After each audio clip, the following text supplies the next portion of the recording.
কি হয়েছে কি হয়েছে ভাই, আমার গাবি পড়ে গেছে, ধরবো নাকি?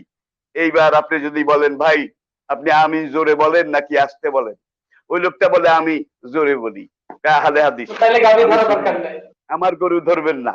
আরেকটা লোক দৌড়িয়ে আসলো, কি ভাই ধরবো নাকি? এখন আপনি জিজ্ঞেস করেন জোনপুরি না সরসিনা নাকি ফুরফুরি, দেখুন কারবার, দেখুন কারবার। এখন সে জি বললো জি জি, আমি জোনপুরি, এখন ওই গাবিওয়ালা বললো আমি ফুরফুরি, তাহলে ধরা দরকার সুতরাং নাই। তুমি আমার গাবির কাছেও এসো না। আরেকটা লোক জি দৌড় জি দিয়ে আসলো, আসার পরে বলল কি ভাই আমি ধরবো নাকি? সে বলে তুমি কেরাত খালফুল ইমাম, জামাতে নামাজ পড়ার সময় ইমামের পিছে সূরা ফাতিহা পড়ো কিনা? সেই লোকটা জবাব দিল আমি পড়ি। বলে যে আহলে হাদিস, খবরদার তুমি আমার গাবি ধরিও না, এতক্ষণে কিন্তু গাবির কাম শেষ। আজকে ইসলাম এটা মনে করেন একটা বিপর্যয়ের মধ্যে পড়ে গিয়েছে। সুতরাং আমিন যে জোরে বলে তারও ধরা উচিত, যে আসতে বলে